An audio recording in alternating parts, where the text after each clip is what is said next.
Welcome to episode 227. Tonight on Book Chat, joining me are my read-along co-host, Casey and Nicola. We're discussing the next three book bloggers, one series read-along title, Vision in Silver, the third book in the other series by Anne Bishop. Stay tuned. Today's episode is brought to you by audiobooks.com. New customers get one free audiobook when using our promo code AudioShelf. You just need to enter the code AudioShelf on the sign-up page, then click Apply, then fill out the rest of your account info. Support this podcast by using our code AudioShelf and get your first audiobook free.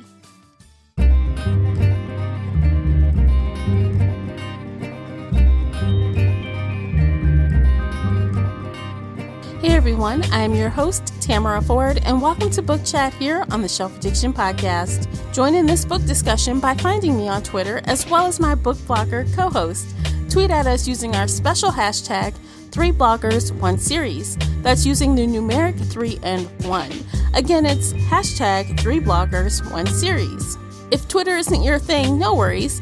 You can call in and leave an internet voice message via SpeakPipe. Leave us a voicemail and we'll reply to your feedback here on the next read-along episode. Or you can join the Facebook group, Shelf Addiction Official, and talk about the series with us there. I hope to hear your thoughts on tonight's discussion. The links for everything I've mentioned are below in the show notes. Before we jump into this discussion, I have a quick note. I want you to get the full enjoyment out of this conversation, so I recommend that you read the book first. This is a read-along, so of course, spoiler alert. You've been warned. Hey everyone, welcome back to another 3 Bloggers, 1 Series read-along discussion, and today we are talking about Vision in Silver, which is the third book in the other series by Anne Bishop, and joining me are Casey and Nicola. As always, welcome back ladies. Go ahead and introduce yourselves. Hi everybody, I'm Casey. I'm the head editor/owner of Heart Full of Ink, and I've been a book reviewer at Literary Escapism since 2010, and I'm so excited to be here. Yay, welcome. Hey. I'm Nicola, and I have been blogging at alphaheroes.net since 2007, so it's kind of an old thing, and participating in the online book review world for quite a while. So I'm happy to be here and can't wait to talk about this book number 3. We're on number 3. Yeah. Welcome, Nicola. Okay, I'm super excited for this conversation because I have this suspicion that I bet we kind of feel similarly, or maybe we don't. Let's find out.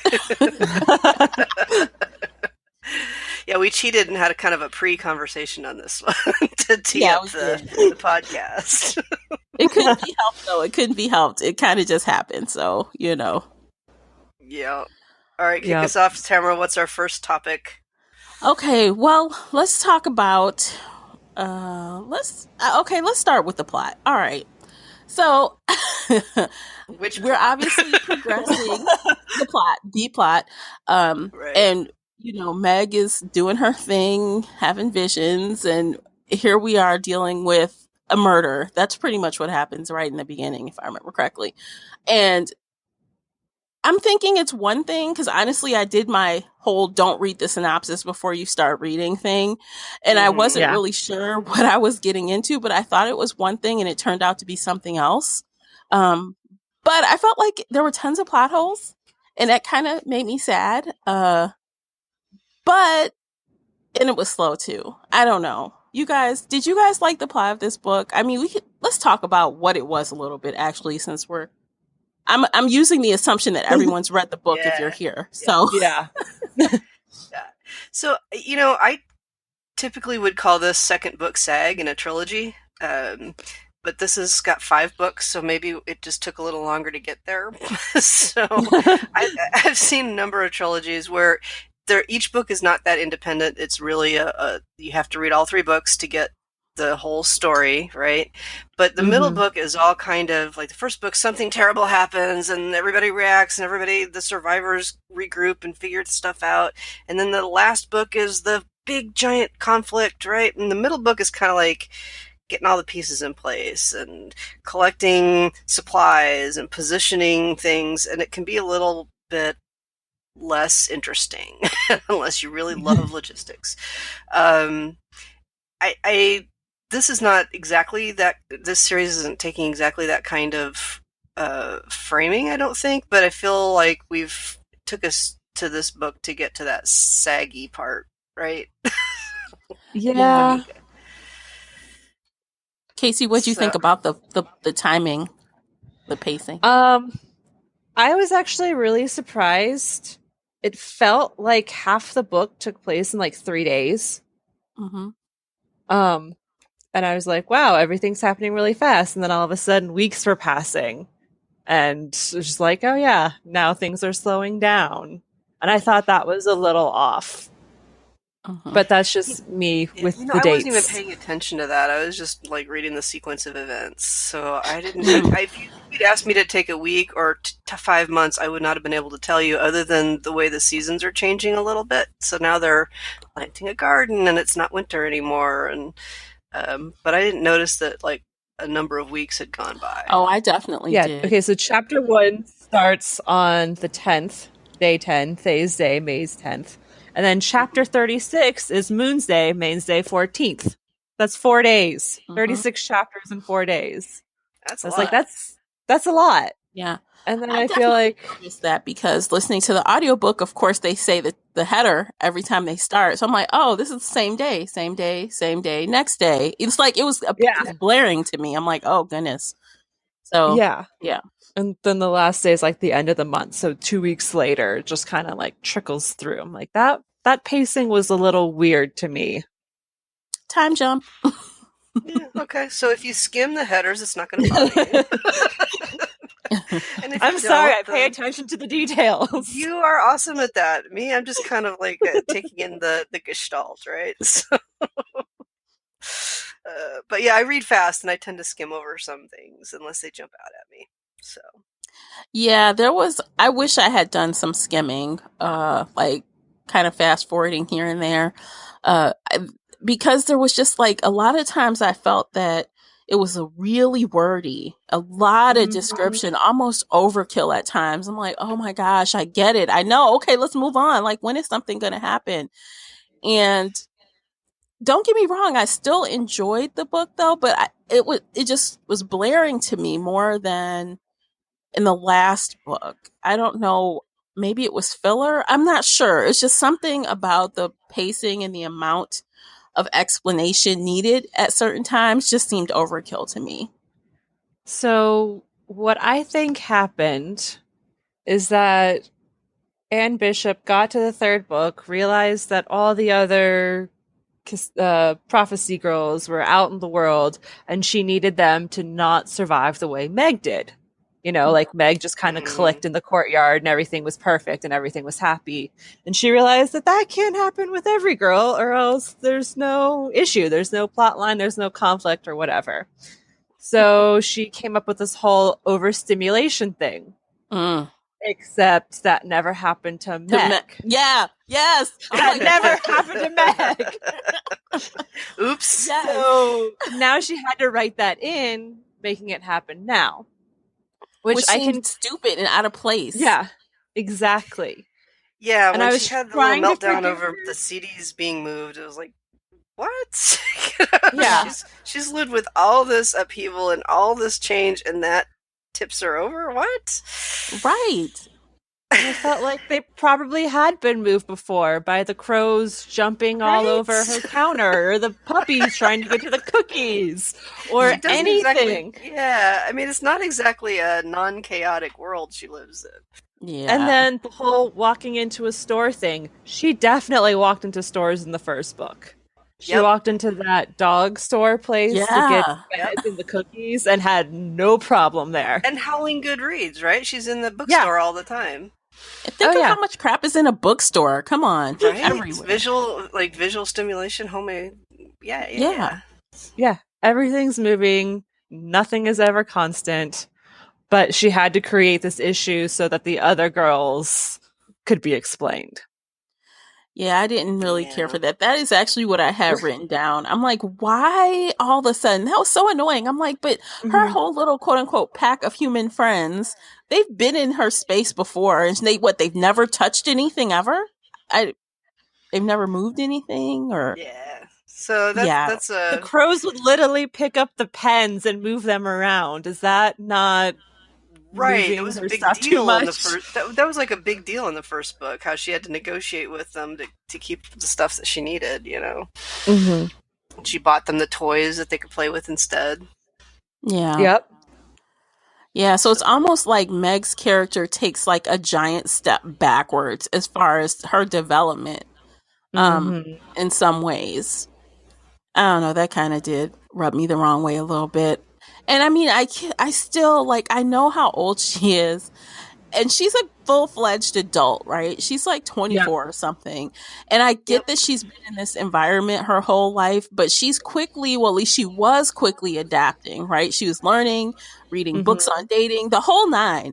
And then it's Hmm. like, I don't know, just something about her just really, I didn't feel like her character evolved at all during this book. Not really.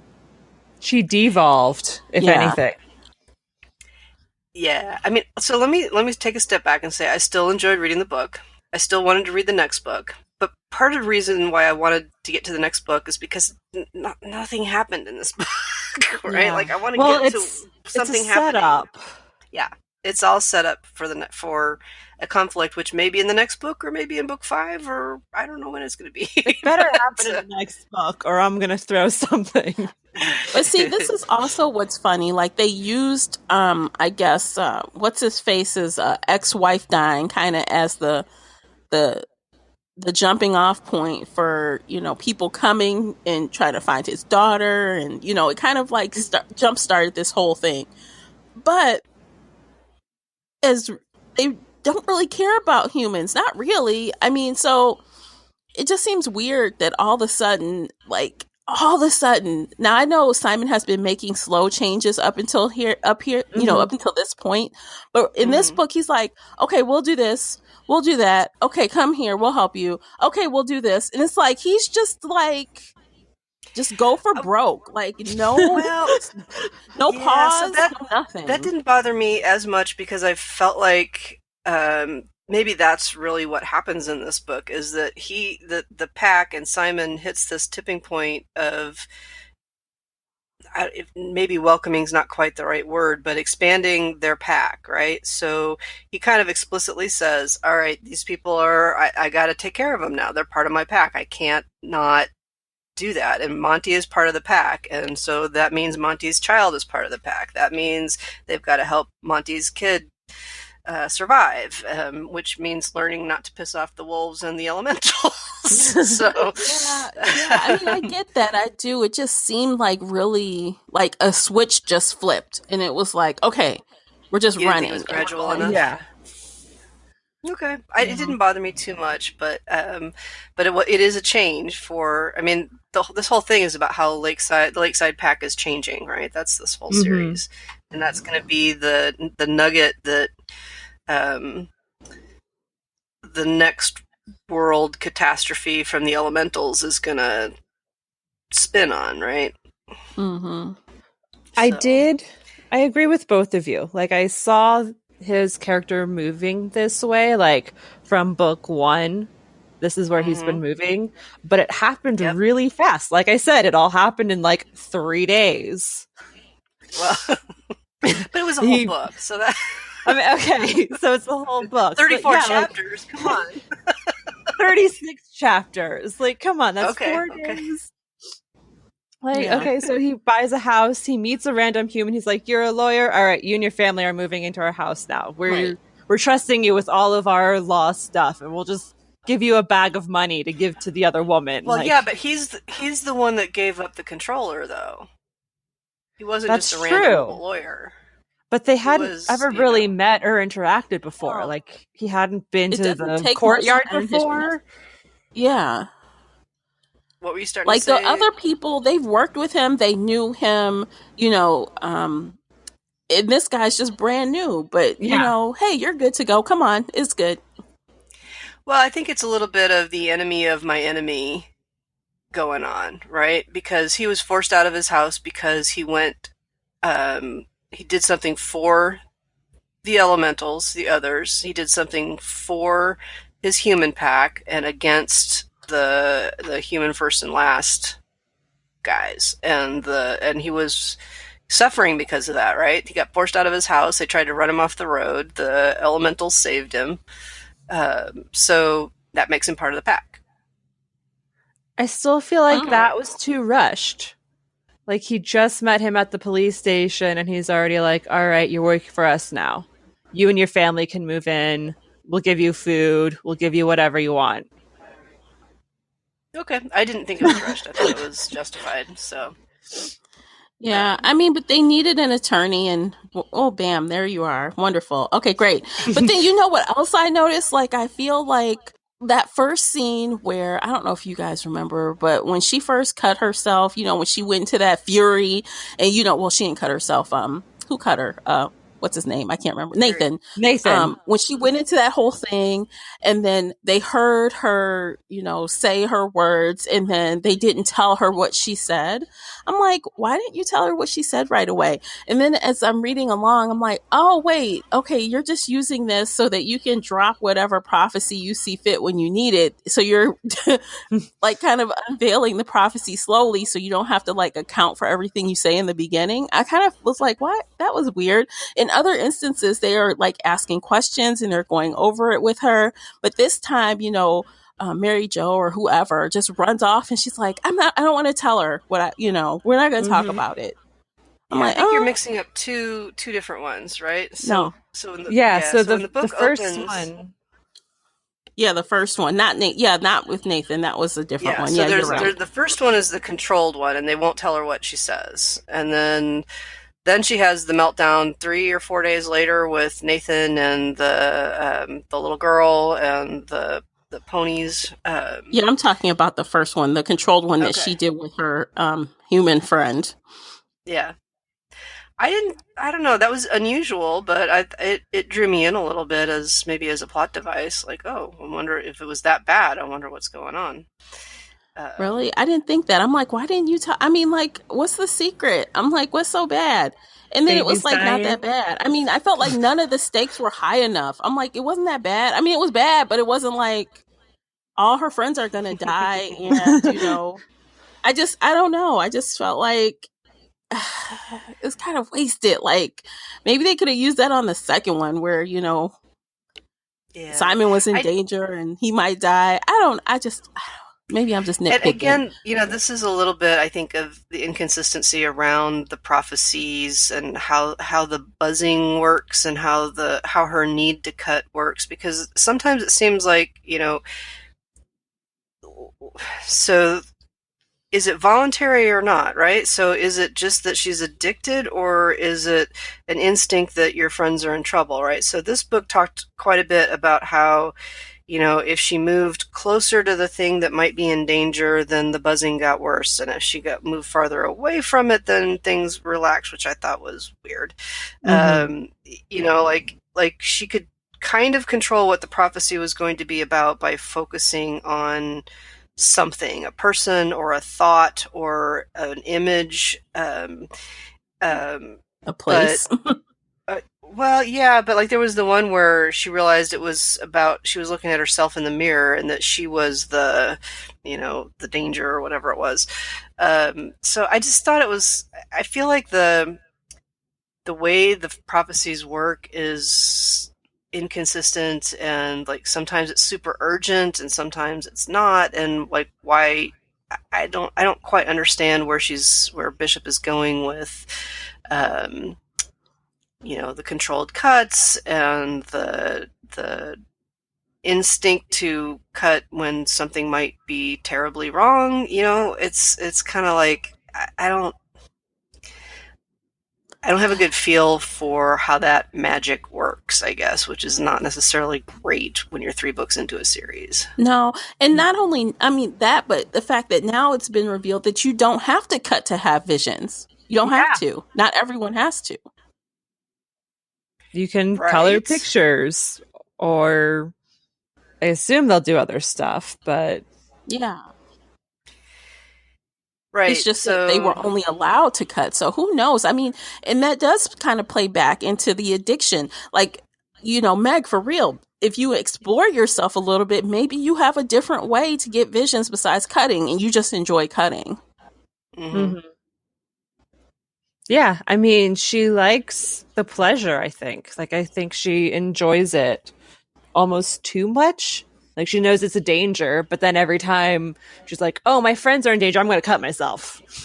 Mm-hmm. So, What did you guys think about the scene where they all kind of get mad at her for the cut that she made Nathan do? I agree with it. I mean, she was out of control. She was completely out of Mhm. control. like I said, she's addicted to it. Yeah. I But was a also, little surprised, and not in a bad way, but I was a little surprised that they were so harsh with her. Right, like Mm-hmm. everybody was like, "No, Meg, that was not right. You did a bad thing," and she really felt like she had no choice and was it was very addict like a heroin withdrawal or something. Yeah, like a crackhead feels they have no choice but to steal and lie because that's what they have to. They need it. So Right, they went right. from treating her with kid gloves and, oh, you made a prophecy, but we can't tell you anything, to, Meg, you're not allowed to do this. You're in the wrong. This is bad.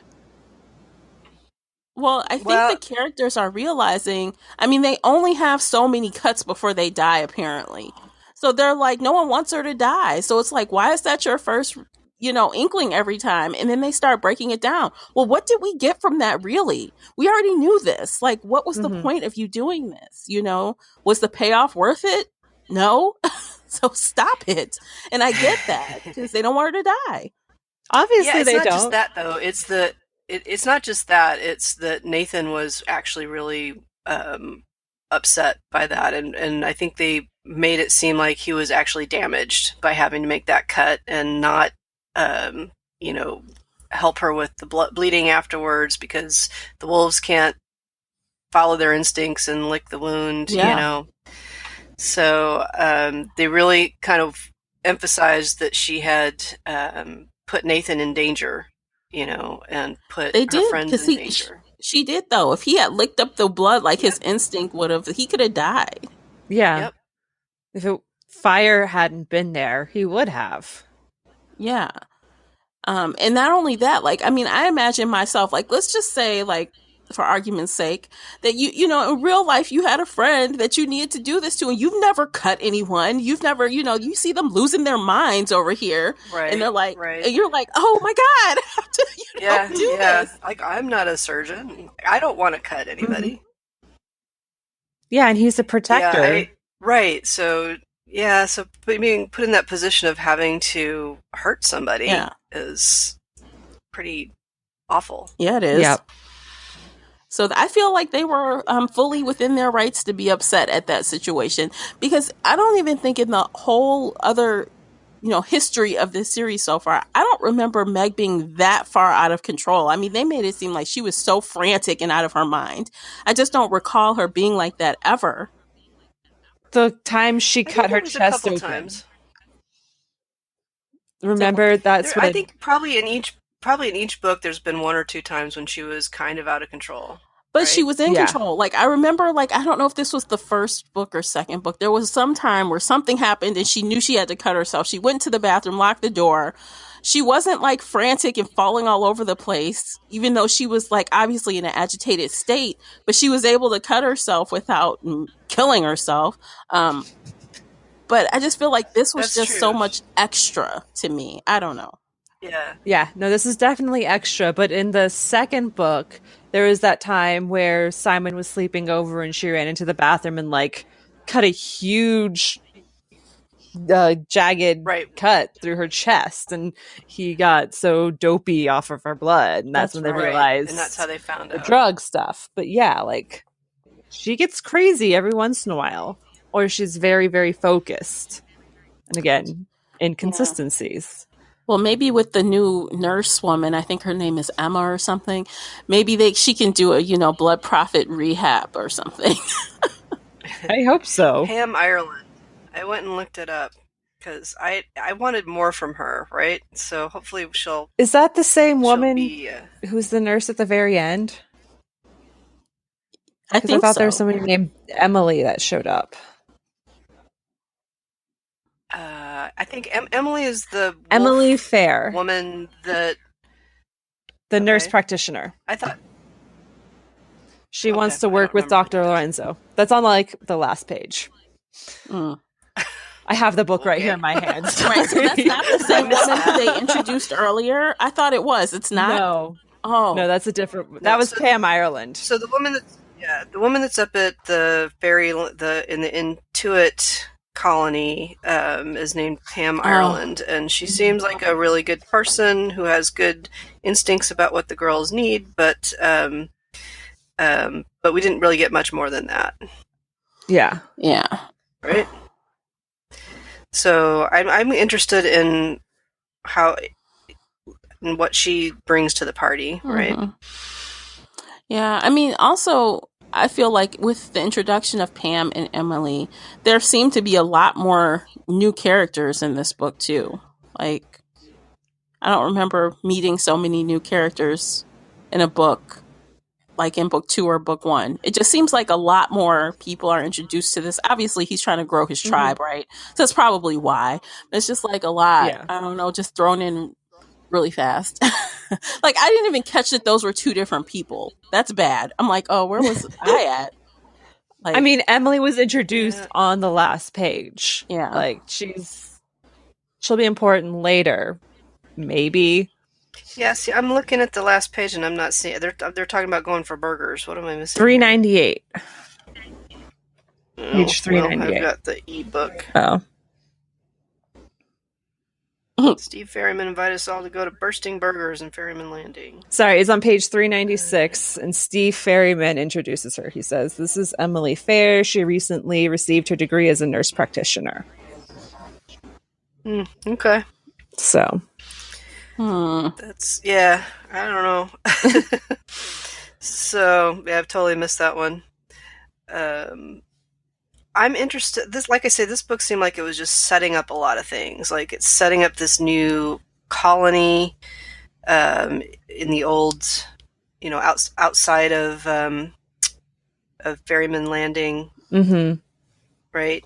With the houses that where the humans were kicked out of, and so that's a setup. Like, nothing's happening yet, but it's getting set up, and Simon's reach is expanding geographically. I do have 2 questions for you guys. Like, for the first question, what did you guys think about that whole attack in the market? Me personally, I kind of felt like the humans were really bold, and I can't believe they thought they could win a fight, but apparently they could. If the elementals didn't show up, and that surprised me a little bit. I didn't expect that. What did you guys think of, like, how that whole fight went down and how much power some humans with some bats had? I mean, I don't know, a couple of guns too. Yeah, like, I was. You can go first. Go ahead, Casey. No, go first. So, I'm going to be really irritated if, after all these books and setting us up in the sense that, there's no way humans can win, right? Because elementals can just freeze you or drown you or suck you into the ground. If humans actually end up posing a credible threat to the Terra Indigene, that's going to be a big reversal of the world building, and I'm going to be unhappy about that. But we can see that that there's levels of Terra Indigene, right? And that humans can hurt the shifters. We know that that's been going on since before the book started, with Daphne being killed, Sam's mom.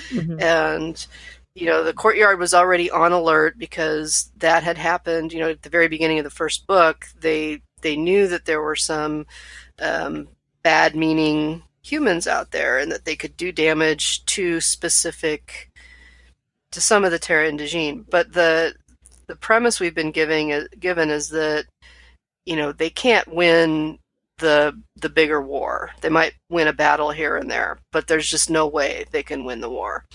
So if it turns out that they can actually win the war, that's gonna be a problem for me. But I mean, even on small scale, they shouldn't have been able to win this battle. They have a vampire, a vampire that turns into mist. smoke. mist and can just fly around and knock everybody out. Like, I mean, okay, yes, the wolves, and other animals, they are able to be shot in other things, but a vampire shouldn't be. You're a vampire. Like, how does that? That's not an even fight, in my opinion. Like, there shouldn't have been all of that. He should have stepped up and took care of it. I don't understand. I mean, just how paranormals work, and what I'm used to, that just didn't seem like they should have had a shot. I just don't think. Yeah. It seemed like there were a lot of humans involved. Like there was a pretty good number of them that had guns and were causing chaos, and the Terran are still working as kind of good guys where they don't want to take out the innocent humans, so they're not willing to add to the collateral damage. I don't know. I don't know. I don't buy it. I'm sorry. I just don't. I mean, like, even if the wolves and the crows and the bears and everyone else is fighting hand to hand, the vampire could still run around taking people out, lowering that number of, humans that are fighting against him. I mean, he doesn't have to kill them. I mean, he can knock them out. There's other things he could do, Or he I can just feel slit like their throat really quickly. Yeah, that fight was just weird. I mean, and I know the ultimate purpose was probably just to kill off a couple characters and just have this moment, where the tide could turn. But I just feel like that wasn't a good representation of how some inhuman people, animals and vampires would handle a situation like that. I just don't think. Yeah. I was going to say, I thought that the fight was the cover up to go get the diary, because I felt like that was more important. The diary is more important to them. And they didn't know that Simon was actually going to be there, because people kept saying, we think Simon's being attacked. Like, we think it's an attack on Simon, not just like a generalized attack. Yeah, it was, because they were in the, at the apartments, looking for the diary. They were. So it was kind of like a distraction, but it was, I don't know. I felt like I don't know. You know what I'm saying? I just, no, I know what you're saying. But yeah, like that the fight was inconsistent with the world building. Yeah, it should not have gone that long. Even like a bear can just hit 3 men and kill all 3 of them with his giant paw, but no, he's trapped in the bus that got turned over. Yeah, he can't lift that bus and get out. Yeah. Who gets stuck in a bus? Oh my god. No. There's windows in a bus. You can get out, dude. You can get out. You can rip the doors open. You can get out. Yeah, it's like they just wanted to make them vulnerable, I guess. Like the author was trying to make it seem like they aren't 100% safe because they're these animals, but I just don't buy it. I mean, they're supposed to be so scary, and then they're supposed to be, the humans are supposed to be fearful of them, and then you pretty much send them on like a suicide mission, but not really a suicide mission, because clearly they were winning some of it. I don't know. It's just, that's just my little 2 cents on that, but yeah. Yeah.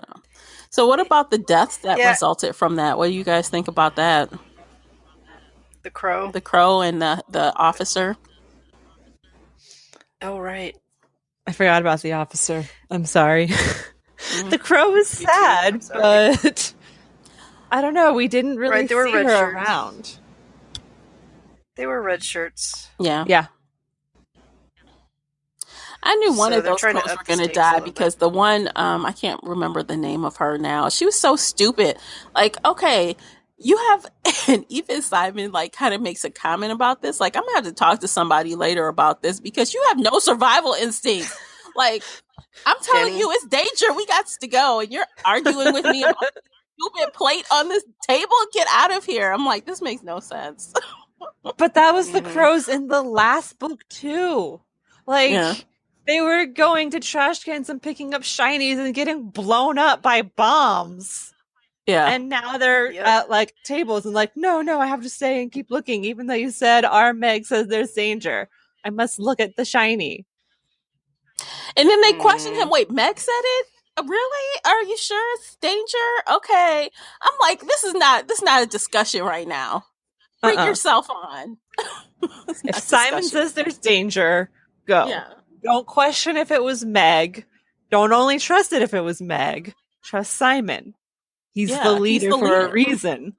Yeah. I don't know. Just can't. It was weird. So I'm looking at the beginning of the fight, right? And there's something like 20 humans with weapons versus 6 of the good guys, including the officers. So it's Simon and Henry, Kowalski and Debony, and I guess a couple other people, right? So I don't see that are the vampires there for this? Yes, Vlad was bringing up the rear. And there were also people in the back of the shop with guns because they shot from the back and he went back and killed them first. Mm-hmm. Okay. So I remember that much. Yeah. So the pivotal thing, though, was Simon going back after his people were safe, but going back to help the human officers. That was pivotal, right? Yeah. Well, because he was going to help his friend that was in the bus. I think that's where he originally was headed, and then he came back to help his human pack out. So yeah. So I'm skimming over the fight scene, and it keeps switching back and forth from the fight to other things that are happening back at Howling Good Reads and with Nyx and so maybe that was why it seemed a little it was very chaotic to read, I think. Mm-hmm. So because that was when they were doing you're right, Casey, that they timed that break-in to search the apartments at the same time. So, which, of course, they explained to us beforehand. I feel like they were talking through, the art distraction and stuff, and then that happened. I'm like, well, she just told us, so there's no surprise. That was very talking down to the reader. Let me explain what's happening, so you know what's going to happen. Mm-hmm. It's like funny because I'm telling you, you guys, this always happens when I finish the book. I'm like, oh, that was pretty good, or I feel one way about it. But when I start talking with you guys and start dissecting it, I'm like, okay, wait a minute, what about this and this and this? And it's like slowly the things start breaking down for me when I actually start verbalizing what I liked and didn't like about the book. Yeah, you have to put on I agree. blinders to read this book. The experience of reading and then the experience of thinking about it or analyzing the read are very different, right? Mm-hmm. So it's like it's like a love affair. It's like you can meet a guy that's no good on paper, but the chemistry you just can't get past it, right? Mm-hmm. And then when it's over, you're like, why did I even like that guy? He's got all these issues. Right. Right. I could tell going into this going to be bad, but man, for a while it was really good. Yeah. And then you have all those fond memories 10 years later.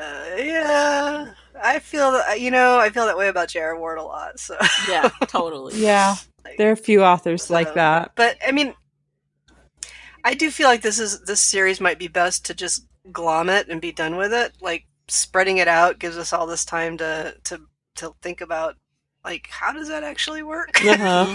But it might be a better experience to just go through and read them back to back to find out exactly how it all hangs together. But I do think it was a fun read. I'm still enjoying the series. This book was, I think, weaker than the first two. I think the structure of it didn't hang together quite as well. I think we're left with a lot more questions than answers. So it's definitely more of a series arc book than a book on its own, Mm-hmm. Yeah, I agree. And that totally makes me wonder, we only have 2 more books in this series, although I know the world continues. Mm-hmm. And there's another book, I think, that kind of just deviates a little bit within this same world that just came out this year.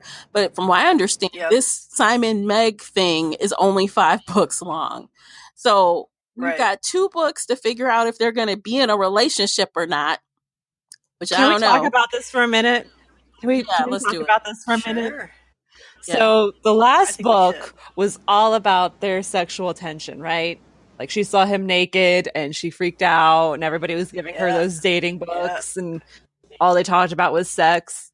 And then this book, they talk about hand holding on the last page. I'm pissed. And licking. And licking. So I think there's an implication, you know how when her blood can be this feel good stuff. Mhm. I think they're implying that just licking her skin is like a diluted version of that. Which is weird which because is that's new. never happened before. Yeah. Right? They're like, oh, give Meg the Well, it cookie kinda to did. give to Nathan. But, you know, I'm like, what? Mhm. Where'd that come from? Yeah. Yeah, but Yeah, make her yeah, hold yeah, on to yeah. it for a Like, few it's minutes. different. She didn't do that before. Yeah. Yeah, so that's a new element where, you know, her touch actually has some kind of power to it. And that changes all the popcorn, the butter licking Ugh. kind of scenes, right? Where he's licking the popcorn butter off her fingers. Like, it's disgusting. I'm sorry. Just stop. Not a dog person. Popcorn I Tamara? can get because I do that all the time to myself, but just the random licking and like the hold the cookie, it'll make him feel better. That's weird. That didn't happen before. She just handed him a cookie and knocked him out. Remember that? Right. Like she just handed him I the do, cookie. because it was too strong. And they're like, maybe make those cookies a little smaller. Now you have to hold on to it to make it stronger again. Like, since when does chamomile knock out a 200-pound being? Like, that's weird. Oh my gosh, it doesn't knock anyone out barely. I mean, let's keep it real. Chamomile is a fraud. It doesn't. I don't know. It's supposed to be calming, I suppose. Maybe. But yeah, no, the sexual tension just completely left this book, and that was one of the factors into making Meg like revert back to book one or revert back to almost childhood, because she's not even thinking about Simon physically or romantically at all. She's just like, la-di-da-di-da, I'm going to think about my visions and not think about any future stuff. Did they even have much page time together?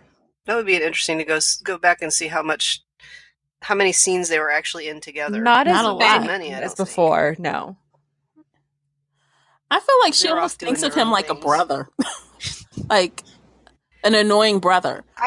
In this book, yes. I don't think this is a spoiler. It might be a little spoiler, but you know, people have said to me that they were not happy with the Meg and Simon thing in the end. So we'll see how that goes. Oh gosh. And you know, the reason why I say an annoying brother is like that scene where, you know, she cuts her hair and it's like this fuzz. And of course Sam is like, can I touch your hair? It's like, you know, it's like baby fuzz. And she's like, fine, I don't care. And then Simon comes and he's like, oh, he feels like rebuffed. Like, what, you wouldn't let me touch your hair? I don't understand. I'm like, he feels offended. I'm like, get out of here. He's still in love with her. She's like, I don't care anymore. Yeah. That's how it read in this book. Yeah, that would be I don't think it's going to go that way, but that would be an interesting twist if, you know, having that really strong adult relationship was the thing that kept her blood prophet weirdness from overwhelming her, right? Yeah.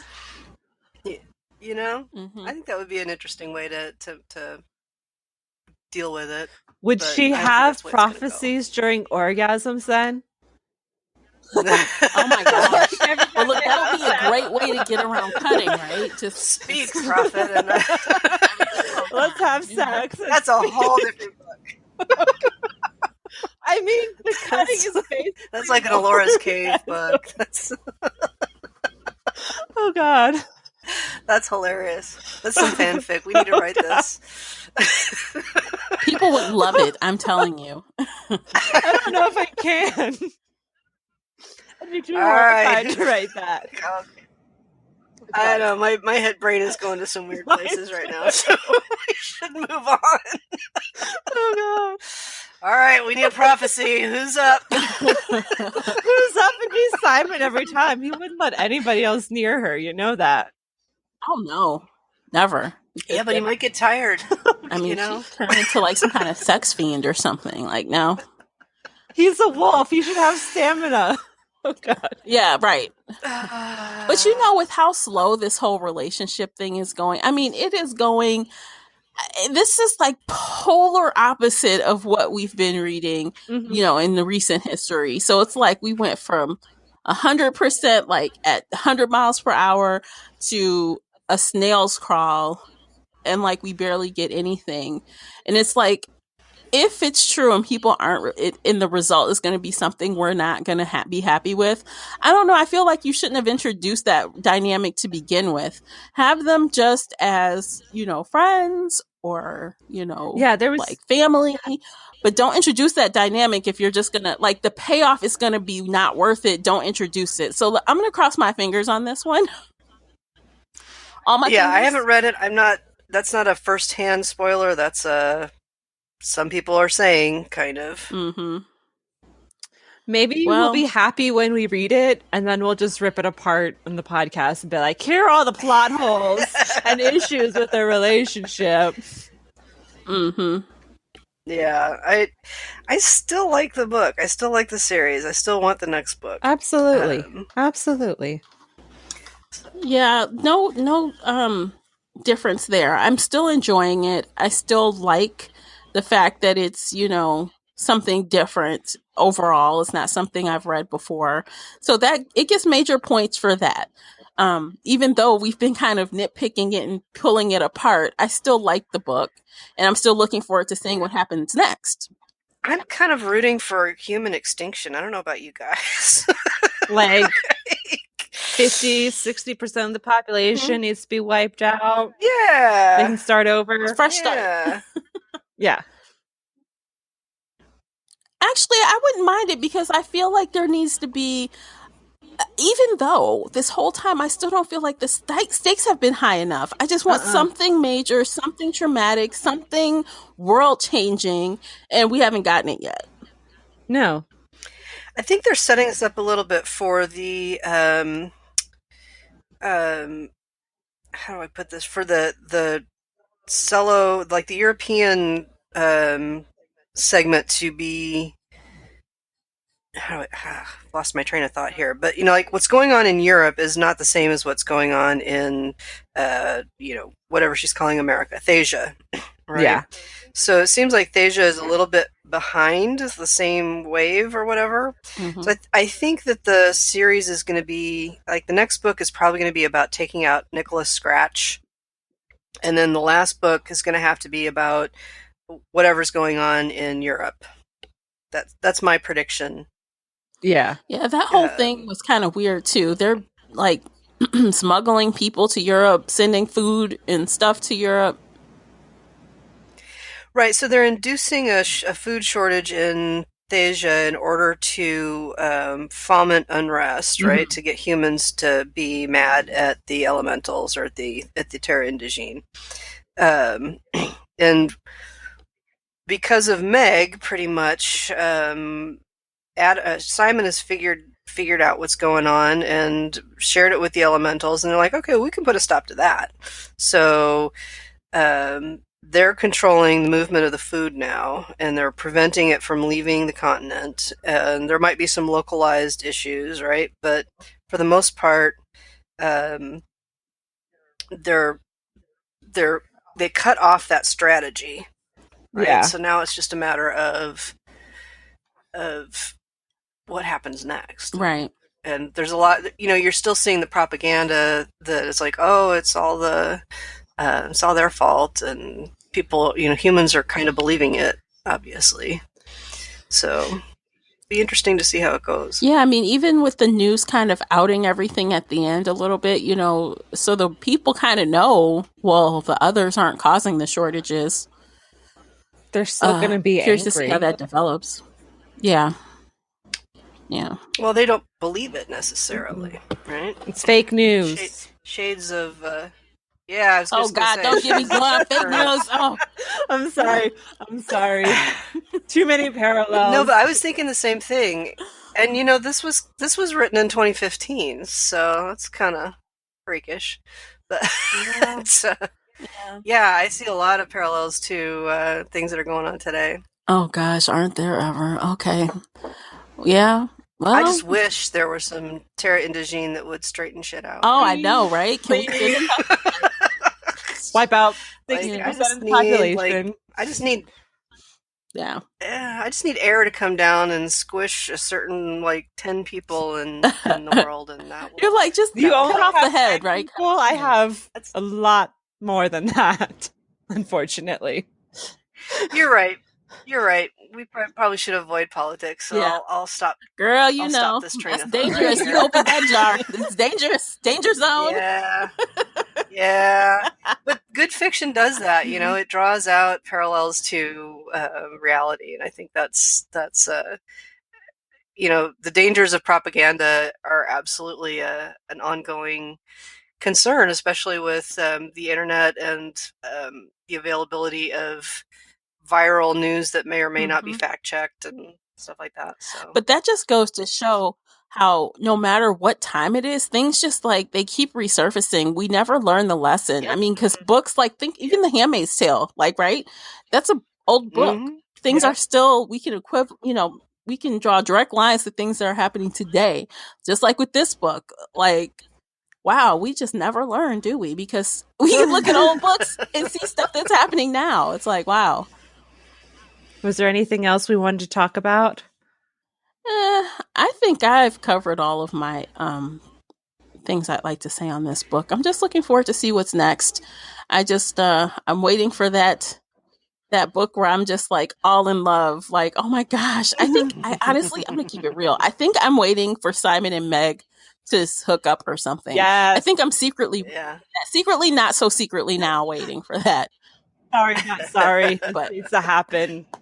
Yeah, that's my Yeah. biggest issue with this book is that they went from all this sexual tension and like thinking about each other naked to not even touching, basically, or like he's gonna pet her Yeah, not even on the hair. page anymore. They're not Yeah. together. They're not thinking about kissing or anything. And like again, the last chapter, he's angry that a girl is holding Meg's hand. I think it was Mary Lee was holding her hand. Oh yeah, I was trying to. Where it can mean friendship, or it can also mean more than friendship. Yeah, and I was like, you know, it's funny because you guys are the ones that like I love the paranormal romance, and you guys are the ones that are like, I don't really. I love don't- paranormal romance. You know, and so now we're.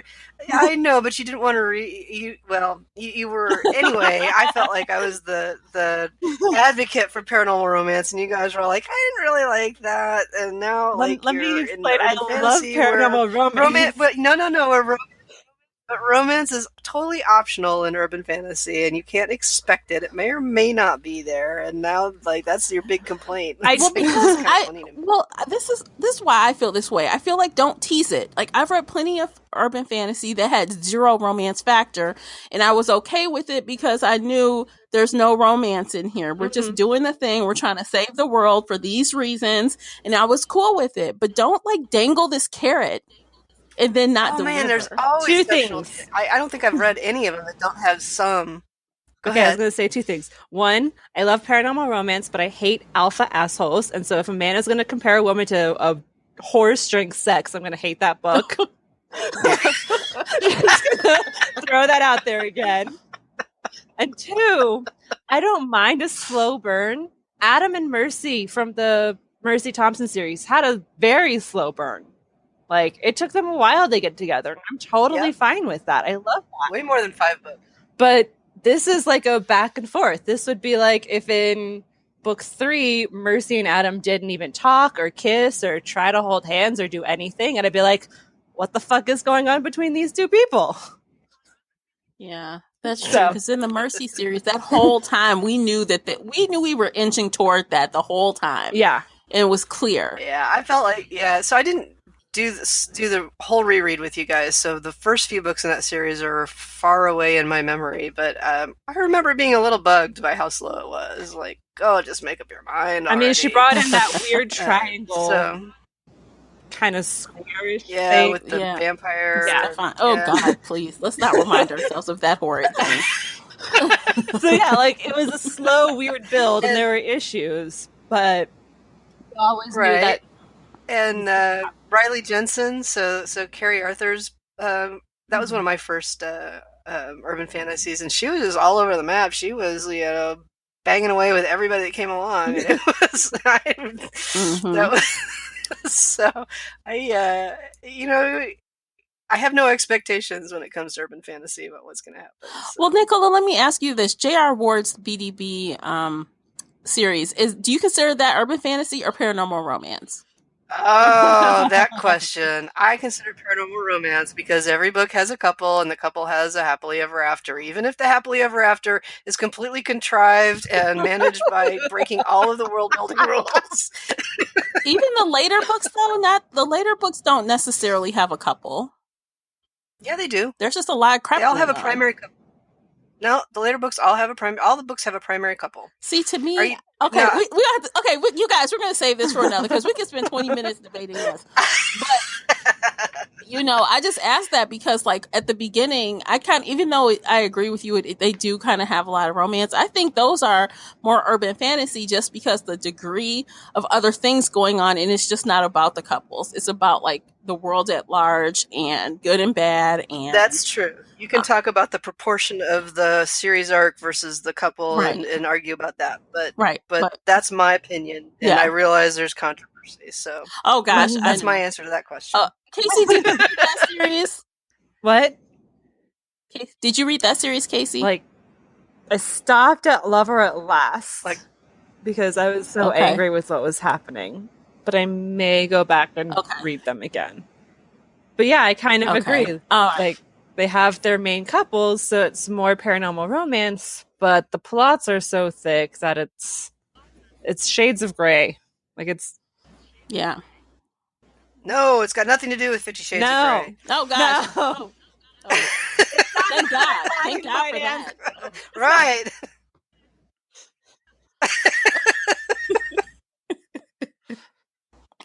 Okay, moving right along. Yeah. All right. Are we done? If we're done, we should rate this thing before we... All right. Let's rate it. We're pretty done. Nicola, how about you go first? Okay. I'm going to say that... this is hard. I still want to give it a 4, but it might be a 3. So... You can't read this book by itself. If you try to read it by itself, you're not going to like it. So... all on its own, it's kind of a 3. Part of a good series, it's a 4. Cool. Casey, how about you? I'm in the same boat. Like, I read this book in one night. I adored it. I want the next book right now. I need to know what's going to happen with Meg and Simon. I'm invested in this series. But like we just spent the last hour talking, there are a lot of issues with this book. So I don't know if I should go with the 3 stars for the issues or a 4-star because I want to keep reading. Well, I'll tell you how I'm going to go. I'm going to go with the 3 stars. I am still vested. I am still interested. I do still like it. But there were some issues here for me. And the fact that it's always a bad sign when I fall asleep. Okay. Yeah. And that happened for me. And it was just so much stuff, like lots of explaining and lots of wordiness, and I feel like sometimes that drug it down. And it's not normal for me to just fall asleep. I'm wide awake, but I'm like, oh no. So I already knock it down a little bit when that happens to me because obviously I'm not engaged in what's happening, so that's always not good. But I'm hopeful. I'm looking forward to the next one, but this one does get a 3 for me.